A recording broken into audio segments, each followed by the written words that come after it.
And there is one more treaty called the CTBT, Comprehensive Test Ban Treaty. This treaty bans all the nuclear testing. If you want to develop, you will need to test, right? How the nuclear weapon is working. So this treaty bans all the nuclear testing across the globe.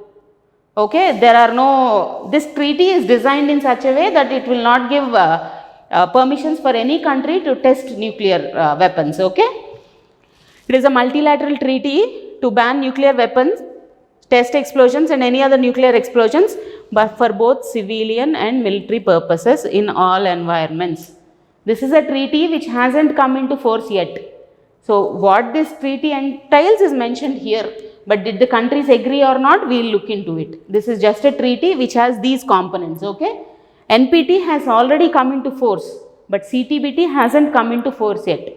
Okay, the CTBT was negotiated on Conference of Disarmament in Geneva in 1994. Where is Geneva? Switzerland. So it was adopted by the UNGA, United Nations General Assembly on 10 September, but has not entered into force. Why didn't it enter into force? Because 8 out of the 44 specific nations didn't sign the treaty, or some of them didn't ratify the treaty. That is why it didn't come into force. What are those 8? What are these 44 specific nations? Which are states that possessed nuclear reactors or research reactors at the time of its adoption. Okay, these 44 specific nations had nuclear weapons or nuclear reactors or the nuclear technology to develop nuclear weapons. Out of these 44 states, 8 haven't signed or ratified the treaty, the CTBT. Okay, the 8 countries are China, India, Pakistan, North Korea, Israel, Iran, Egypt and the USA. India, North Korea and Pakistan haven't signed the treaty. Okay, so this is the difference between NPT and CTBT. NPT is already in place, in force.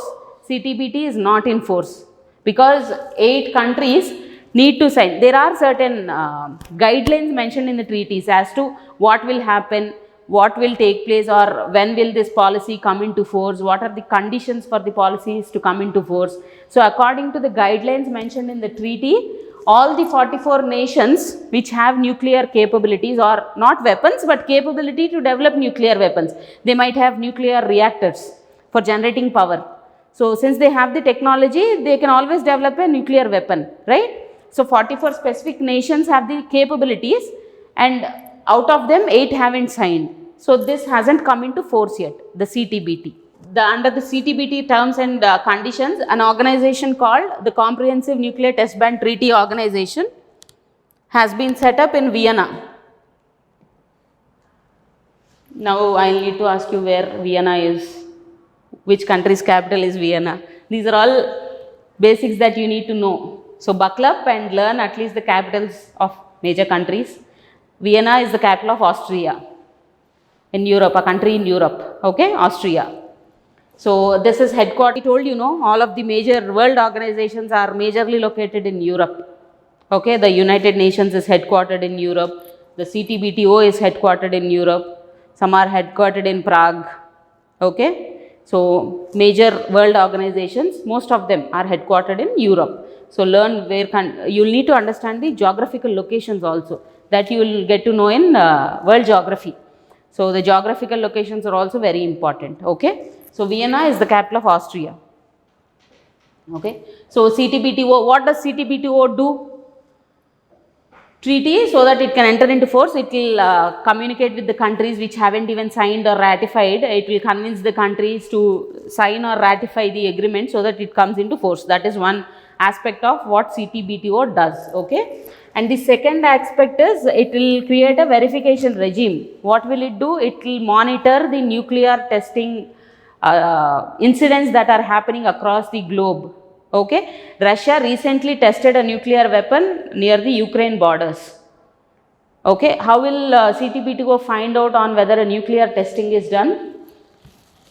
The verification system is built around a network of 325 seismic, radionuclide, infrasound and hydroacoustic underwater monitoring stations. So it has installed around 325 monitoring stations across the globe that can detect signals underwater, hydroacoustic. Okay, underground, seismic, radionuclide and infrasound. Okay, these are all the techniques to detect whether a nuclear testing has happened across the world or not. So, CTBTO doesn't have a legal sanctity. That means it is not, it has not been enforced, right? But it will give out reports, because any country can test illegally or without the knowledge of other countries. Okay, so CTBTO, with the help of these monitoring stations, will put out reports on so and so country has carried out so and so nuclear testing. So that will create pressure from other countries on that particular country to stop the testing or to not go ahead with the testing process. Okay. So the organization was founded in 1996, headquartered in Vienna, and employs a staff, not very necessary, CTBT's member states. Okay. So what is CTBTO? It is an organization set up under the Comprehensive Test Ban Treaty. I think this is it. So general trivia: when was the first nuclear test conducted by India? At which place and in which year?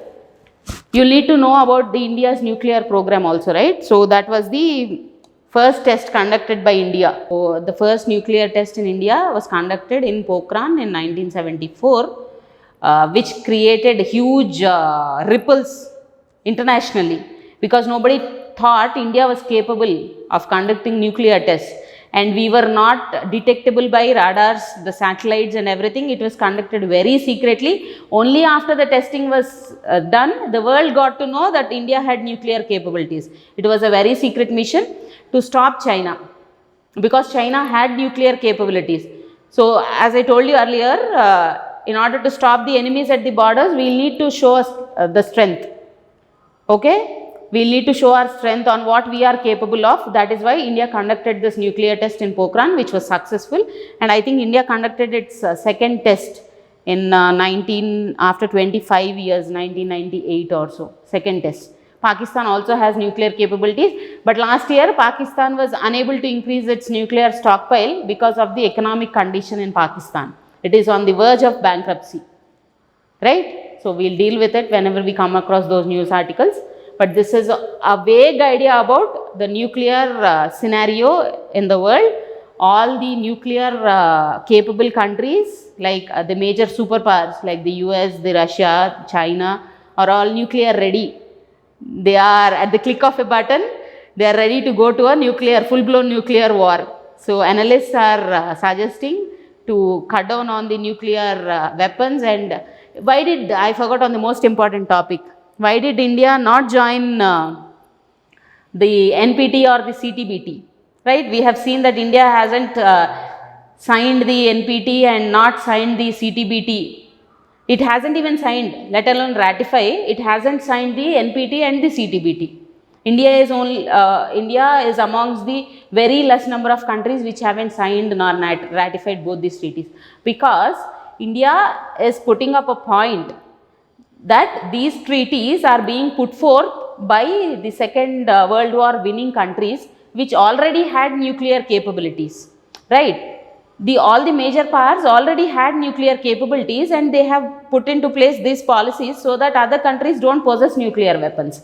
So India is saying that world would be divided into haves and have-nots. Haves will have all the power. So if you have a very powerful weapon, I'll need to listen to your words, right? And all the conditions that you put forth in any of the dealings, it will not be on an equal footing, right? When we go with diplomatic talks with China, assume that we don't have nuclear capabilities. We'll need to give away all the parts that China is saying that it possesses to China and come back, because we'll be under the constant fear that China would launch a nuclear attack anytime, right? That is why, that is the first reason we developed our nuclear capabilities, and we didn't sign the treaties, because India was asking the people who have designed these treaties, or the nations behind, all the powerful 5 nations who have designed the treaties, to dismantle their nuclear weapons and then come for talks. But that will not happen, right? They will not forego their already existing nuclear weapons, and we have seen that they are always increasing their stockpiles. They are increasing their capabilities, but they are professing to the world that the world needs to stop experimenting with nuclear weapons. That is not right. You cannot be on a higher pedestal and ask for discussions. You will need to be on the same pedestal and come for discussions, right? So that is why India didn't sign the treaties nor ratify the treaties.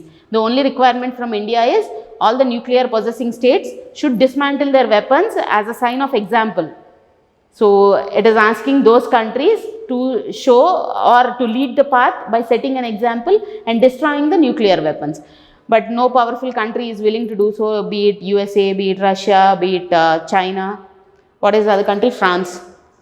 So they are not willing to do so, and India is also not willing to sign or ratify these treaties. But India generally, since we are a peace loving nation, we will not go the first step. Whenever aggression is required, we will take the second step. So we have developed our nuclear capabilities only to stop the enemy, but not to ignite a war. When a war is inevitable, we need to be ready to face the enemy, but we will not be the people to ignite a war. That is the stand of India. That has been the stand of India since beginning. Okay, that is why we developed nuclear capabilities, and that is why we have not signed the treaties also, so that the haves will not get power on the have-nots. If India signs the treaty, it will need to stop testing, it will need to stop developing a nuclear arsenal. That is why we have increased our nuclear arsenal from 160 to 172, is it? Since we are not part of the non-proliferation treaty. Okay, so you will need to understand this point whenever we need to quote some stands of India international relations point of view. We need to put forward the India stands very clearly. Okay. So that is the session for today. Hope you all liked it and hope you got a vague picture. We'll delve deeper into every topic in the upcoming weeks, in the upcoming classes. But that is all for today.